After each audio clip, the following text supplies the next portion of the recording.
Right then, we finally managed to get away in the caravan. So we're heading over to the high country, the Victorian high country, for just under a week. I've got my bike because I'm going to try and do a couple of the big climbs. Where we are is a winery called Brown Brothers, which I think is pretty well known. And they've got this free RV caravan parking. We're taking advantage of the winery across the road and we're going for a VIP wine tasting. Okay. Took us a minute and a half. A minute and a half. To come over. We just walked from that part. Yeah. And, so the caravan's just behind those trees, so that's very convenient. Okay. Yeah, no, it's, I mean, technically we're in autumn now. Yeah.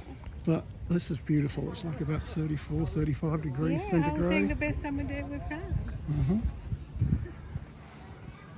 They're enjoying themselves in the shade. Don't really fancy doing the biking at the moment, to be honest.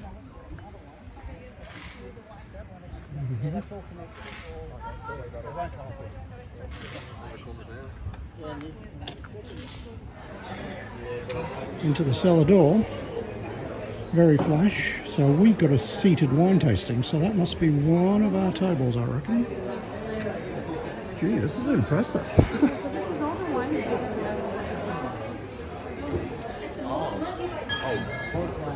We used to have Brown Brothers in New Zealand. Yeah. Their Cabernet, I think, was reasonable.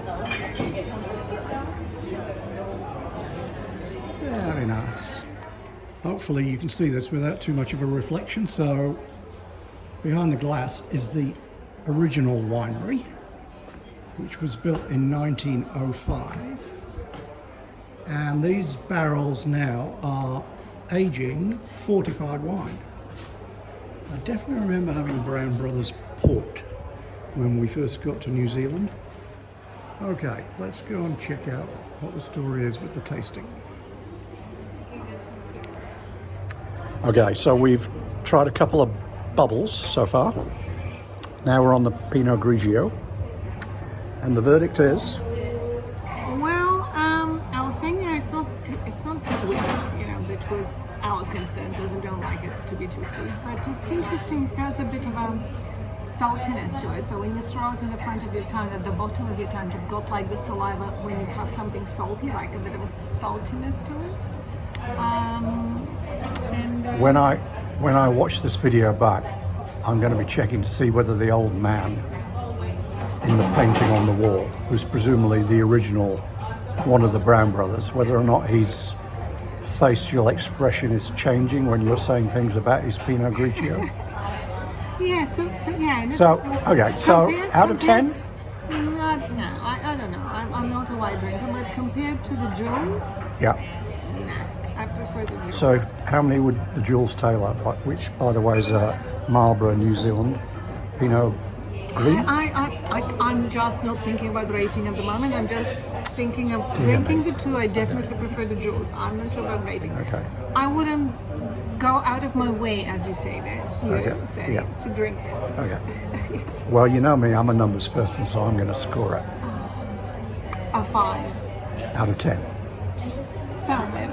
That's pretty good for a Pinot Gris for you. Which means it's drinkable. If it's below 5, it's not drinkable. Exactly. Yeah. So It's drinkable. okay, so now I've got you to say a number. What's the Jules get? Oh, the Jules will be 6 or 7 for the wines. I mean, not comparing with reds. The Jules will be 6 or 7. Well, there we go then. Okay. More later. Which one? Okay, so we've got a story about these. So you're drinking the Current vintage. Patricia Cab Sauv 2021. Yeah. So this is $70 a bottle. And probably the camera won't pick this up, but what we've got here, It's probably this is the 2021. This is the Patricia Cab Sauv 2010. Yeah. So way older. Look at the colour difference. Yeah, it's quite oxidated brownish. Yeah. So initial thoughts on the 21?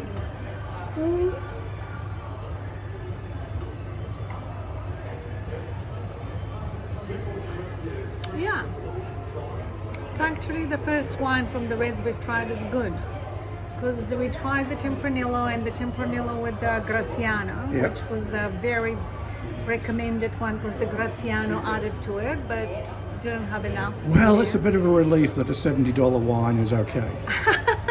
Okay, happy to hear that. Compare. I need to rinse. Hmm. Okay, so actually the verdict on the 2021 is it's good. Yeah. Yeah, as So even though now at we're going the to go end- and get the 2010, which you can't buy. They've really only got it for tasting, just to give you an idea of how it's going to develop, because the 21 they're saying has probably got another 10, Yeah. 15 years left in it. And you can taste it. It's good, but at the end it's got this kind of tannins, a bit of an Edginess. immature, edgy. Yeah, it hasn't rounded and Okay. developed yet. All So right. okay, 2010, right? Hmm. Okay, let's see. How does it smell? No, it's not big. Just difference. checking out John Charles, seeing if he's okay about this.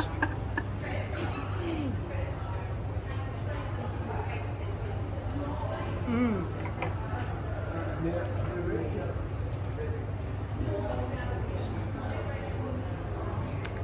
I'm going to have to cut this. That's a long silence.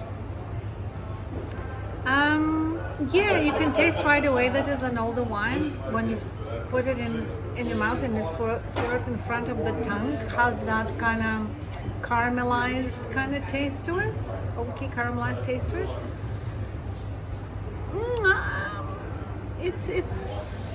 It's good, but I expected a bit more, I guess. Comparing to this, I thought if this develops into that, I guess my expectations were a bit higher. We are about to try, at the recommendation of our sommelier, this one here, Shiraz, Mondouse and Cabernet. Mondouse is a French grape from the Savoie region near the border with Switzerland, so it's a cool climate grape. And apparently this is the only Australian winery that makes a wine from it. And John Charles over here that's watching us was the first person to make this particular wine, this blend. Yeah. So you're going to explain how they blend it. So apparently they actually blend the grapes before fermentation, so they ferment together rather than after the fermentation. So they put them in American oak, particularly American oak, Yeah. blend them in there, and it's an interesting wine. A bit more of a nose than the other ones, and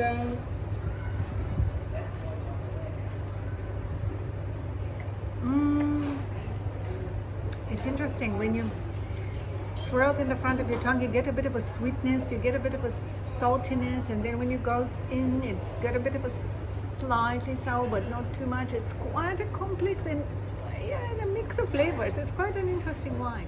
Now we have, I'll probably pronounce this the wrong way, but Piece de Resistance. This is The Grand Muscadel. the Grand Muscadel. No wonder it won't focus. Now it's focused. Because it's $250 a bottle, and that's probably half a bottle as well. It's only 300. Yeah, there you go. So, what were you going to say about this one? So the Grand Muscadel was commenced by John Charles Brown. So it's a blended wine. Muscadel is the grape used in Tokay. So we could have called it the Grand Tokay.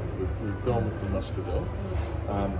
We can't use the word Tokay anymore anyway in Australia.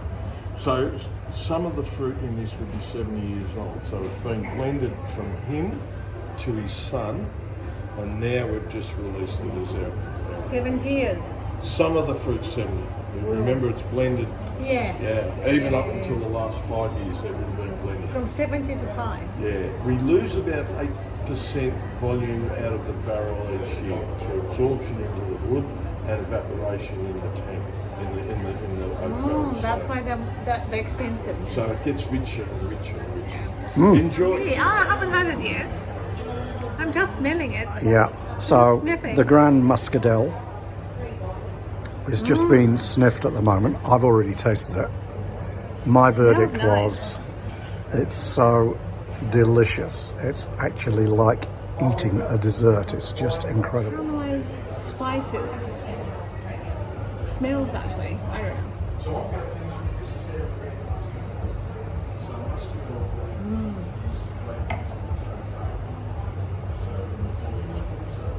Oh.